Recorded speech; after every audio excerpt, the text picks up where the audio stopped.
Southwest Florida's #1 primetime newscast. Fox 4 News at 10. Now at 10, a deadly start to the weekend. Several shootings in several parts of Southwest Florida in a matter of hours. The very latest on each one as detectives comb for clues. A potentially deadly virus with no cure claims another patient, where health officials are now confirming the third case of MERS in the U.S. And we just need to hold our officials accountable. frustrated and fed up, passionate protesters banding together with hands across the sand. The environmental challenge they have for your local leaders. But first, for in your corner, following breaking news on a story we've been following for months. A statewide manhunt is now over for a fourth suspect believed to be involved in a string of violent home invasions across Florida. The Home Invasion Task Force finding Henry Contreras in Immokalee this afternoon after searching for nearly a week. He's allegedly the fourth member of a crime ring responsible for several break-ins across the state, including many in Collier County. Frank Bauer, Andres Perez, and Jonathan Contreras were caught trying to break into an Orange County mansion Monday. Henry Contreras was wanted in connection with the same incident. Collier deputies believe the men robbed at least 5 homes in Collier County since April. The task force will now continue to work with local agencies as the investigation moves forward. Meanwhile, a deadly start to the weekend in Southwest Florida as gun violence erupts in several cities. We're talking 4 different shootings in 4 different places, all within the last day.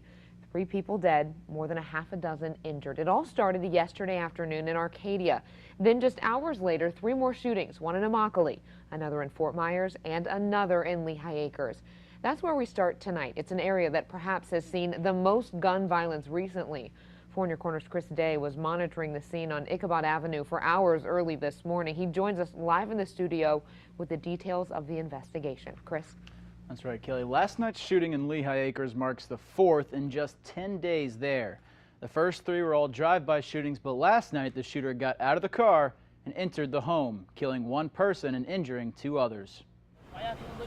Red and blue lights illuminate the street in Lehigh Acres after 3 people are shot on Ichabod Avenue. Detectives comb the scene looking for clues. We believe that the incident is isolated. 1 subject is deceased and 2 people were transported to the hospital. Neighbors watch and wait as Lee County Sheriff's deputies talk to friends and family of the victims. Investigators do not believe the shooting was random. Right now, the immediate community here, should be safe, especially with the heavy police presence, but that's something we're still investigating. Throughout the night, neighbors and friends stand watch. They tell me off camera of those injured, 1 was in critical condition, but the other, shot 9 times, is said to be in good condition, even making jokes at the hospital. This shooting is the latest of 4, all happening within the last 2 weeks in Lehigh Acres. Early morning May 7th, several shots were fired into a home on Southwest 28th Street. And just a few days later, early on May 10th, another home was shot up in a drive-by shooting on Quinton Avenue. I watched the vehicle pull up out front, and they actually stuck their guns out the window and started firing. And just a few days ago at midnight, a home was targeted on Meadow Road. All of the victims escaping injury until now. Neighbors tell me all 3 of the victims last night were relatives. Detectives say it's too early to tell if all of these shootings in the last 2 weeks are connected. We'll stay on top of that and bring you more info as we get it. From the studio, Chris Day, Fox 4, in your corner. All right, Chris, thank you. And we are continuing with more of the gun violence. A teenager is dead after an early morning shooting in Fort Myers. Fort Myers police responding to the 3100 block of Franklin Street just after 3 this morning. When they arrived, they found 17-year-old Malik Brown lying in the driveway of a home. Police immediately taping off the area. Emergency responders later pronounced him dead at the scene. Tonight, we are still gathering more information about this one, and we'll bring you additional details as soon as they are available. Meanwhile, Collier County deputies are investigating a shooting that left 4 people hurt in Immokalee. This one happened just after midnight near the intersection of South 2nd Street and West Delaware Avenue. Deputies tell us 4 people were shot and rushed to various hospitals in Collier County. None of the victims suffered life-threatening injuries here. They are expected to recover. DeSoto County deputies are investigating a shooting as well. This one deadly. We mentioned this at the beginning of the newscast. It happened on Martin Luther King Street near Spring Avenue in Arcadia yesterday afternoon. Deputies say the suspect shot into a car passing by, hitting 2 people inside. One of the victims later died from their injuries. The other victim remains in stable condition tonight. No arrests have been made in any of these shootings across Southwest Florida. If you have any information, you're urged to call Crime Stoppers, 1-800-780-TIPS. And in the meantime, count on Fox 4 to continue following any new developments on these shootings on our website. Just head to fox4now.com for the very latest on these investigations across Southwest Florida. Tonight, multiple fire crews battling a 10-acre brush fire that broke out near Health Park Medical Center in Lee County. The blaze igniting around 6 this evening. Forestry officials tell us the fire is limited to a wooded area, so no homes are in danger at this point. Still no word right now on what caused that fire, but count on us to pass along any updates as they come in. Shifting to weather now, of course, that fire a little tough. It was windy out there across Southwest Florida today, but the evening is setting up rather nicely. Joining me now, Storm Patrol's Liza Fernandez with more on what we can expect the rest of tonight. Liza? Well, that fire, no surprise, there was a fire weather warning in effect across Southwest Florida today. And when we have those, we take into account several factors, one of them being the wind. And as we check out those winds, yet again, right now out of the northeast at around 10 miles an hour, some places a little bit higher than that. And also some very dry air in place across Southwest Florida with humidity below 45%. Tonight, it'll be clear and coolish with that dry air in place. Most of us seeing lows in the low 60s across Southwest Florida. And as we check out satellite radar imagery, skies are clear. Again, another indication of how dry the atmosphere is after that rain that pushed through for the end of the work week. Otherwise, temperatures are very pleasant right now in the low and mid 70s across Southwest Florida. But I would not be surprised if another red flag warning is sounded, another fire weather warning is sounded tomorrow, as humidities are going to remain low below 50%. Otherwise, sunny and comfortable weather remains, but the humidity will be back. I'll let you know when during my next full weather update. Thank you, Liza. And anytime you see weather happening, snap a picture, get some video. We would love to share it with others. You can send it to stormpatrol@fox4now.com.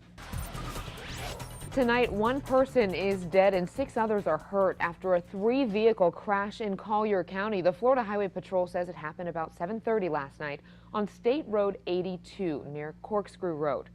Troopers say 42-year-old Gerald St. Facile was heading east when he tried to pass another vehicle and hit an oncoming car driven by 74-year-old Murado Garcia. The impact killing him while seriously injuring his passenger. Facile and his 2 passengers were treated for minor injuries. Meanwhile, no one in the 3rd car was seriously hurt. Troopers say St. Facile will likely be charged with careless driving. Dozens of people gathering at the Naples Pier this afternoon, showing support for Southwest Florida's environment. They were taking part in the 4th annual Hands Across the Sand event. And this year, participants called oil drilling in Golden Gate, saying it needs to stop, while also challenging local leaders to address climate change. 4 News Corner's Sarah Bosol has the details. Lining the shores next to the Naples Pier, hand in hand, shouting their message. Clean water, not dirty drilling. We're literally drawing a line on the beach. We're drawing the line against dirty fuels. And saying yes to clean fuels like solar and wind energy. Solar in the Sunshine State. At the Hands Across the Sand event, it's about calling for the shutdown of new Everglades oil drilling and finding new, more energy-efficient ways to live. It's about unity, solidarity. It's about the entire nation saying we're ready to make that leap, and we need to, especially here in Southwest Florida. The group has new ammunition after Dan A. Hughes, a Texas oil company, was caught and fined for $25,000 for illegally fracking in Collier County. While the state has suspended all drilling by the Dan A. Hughes company, Southwest Florida environmentalists say they are still fighting the possibility of fracking in the Everglades, which they say would devastate the environment. Our environment is the cornerstone of really what is a multi-billion-dollar industry here in the state of Florida. I mean, tourists come to the state of Florida because of our clean air and our clean water. And to keep our air and water clean, environmentalists say those in power need to do more. A recent federal climate change study shows much of Southwest Florida could experience dramatic, damaging effects. Elected officials just are not taking seriously enough their responsibility to be stewards of our environment. And until then, this group says they will continue waving their colorful signs and educating the public to keep our beaches looking clean and beautiful. Sarah Belsol, Fox 4 in your corner. We want to hear from you. Should Collier commissioners tell Hughes Oil to pack up and get out? Or should drilling continue in Collier County? Also, we want to know, should more be done when it comes to climate change? Give us a call, 239-206, Fox 4. Lee County deputies, along with other agencies, going well beyond the normal call of duty in Collier County. Check it out. Law enforcement rescuing a cow in distress using the good old tug-of-war method. It got stuck in the mud near a lake yesterday afternoon. Officials were able to free the cow using mud lances, rescue straps, and ropes. It's reportedly in good condition tonight and is being monitored by its owner. Good seeing those going above and beyond. Trying to avoid a health crisis, medical experts are preparing for MERS, the work being done in hospitals around the country to protect you and your families. Granny's got a weapon, but this one you don't need a license for. How she was able to beat a would-be robber with a broom. But first, authorities searching for a Texas woman hoping to slap her with jail time after astonishing video surfaces of her slapping her baby. The video next. Clear skies across southwest Florida tonight. Will they remain for the second half of the weekend? That answer also after the break.